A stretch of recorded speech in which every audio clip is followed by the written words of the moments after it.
பாதை அது முன்னால் வச்சது அந்த பேர் ரொம்ப பழமை ஆயிற்று அப்படின்னீங்க. நம்முடைய மாண்புமிகு இன்றைய முதல்வர் ஆகட்டு காலை சிற்றுண்டியை எவ்வாறு கொண்டு வந்தாருன்னா, பெருந்தலைவர் காமராஜர் இப்போ நம்ம சேர்மாதேவி ரயில்வே கேட்டில் கேட்டு போட்டிருக்கு. சின்ன குழந்தைகள் மாட்டை பற்றிட்டு போகுது, கூப்பிட்டு கேட்காங்க பள்ளிக்கு போகலையான்னு. பள்ளிக்கு போனால் கஞ்சி யார் தருவாங்க? அது சோறு கேட்டிருந்தா அப்பவே சோறு கொடுத்துருப்பாங்க. ஆனால் கஞ்சி யார் தருவான உடனே மதிய உணவு கொடுத்தா பள்ளிக்கு போகையான உடனே அதை ஆரம்பித்தாங்க. அதே போல் தான் இன்றைய முதல்வர் மு க ஸ்டாலின் அண்ணா நகரில் ஒரு அரசு பள்ளிக்கு செல்கின்றார்.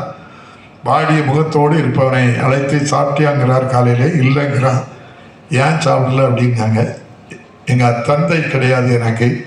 என் தாய் பிறர் வீடுகளுக்கு சமையலுக்கு காலையிலேயே சென்று விடுவார்கள். எங்கள் வீட்டில் உணவில்லை, நான் சாப்பிடவில்லை என்கின்றார். அதுதான் நம்முடைய மாண்புமிகு முதல்வர் மு க ஸ்டாலின் அவர்களுடைய எண்ணத்தில் உதித்தது.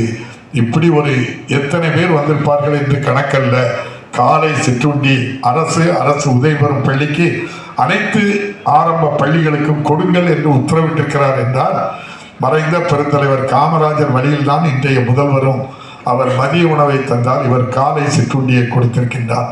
அழைப்புகளை கொடுக்கறதுக்கு போறோம். கொடுத்த உடனே அவங்க என்கிட்ட கேட்ட கேள்வி, என்கிட்ட போன வாட்டி வரும்போது 2 கோரிக்கைகள் எடுத்துட்டு வந்தீங்களே, அது என்ன ஆச்சு? அது போய் பார்த்தீங்களா? ஐயா இந்த மாதிரி ஆகிப்போச்சு. அதை என்கிட்ட வந்து சொல்லணும்ல. அப்புறம் என்கிட்ட வந்து சொன்னாதானே அது நிறைய பேரும்னு சொல்லிட்டு மீண்டும் 2 பேர்கிட்டையும் பேசுறாங்க பாருங்க. அன்னைக்கு நடந்த மாயாஜாலத்தை நீங்க கண்ணில் பார்க்கக்கூடாது. பள்ளி கோஆர்டினேட்டர் அவர்கள் சால்வை அனுப்பாங்க.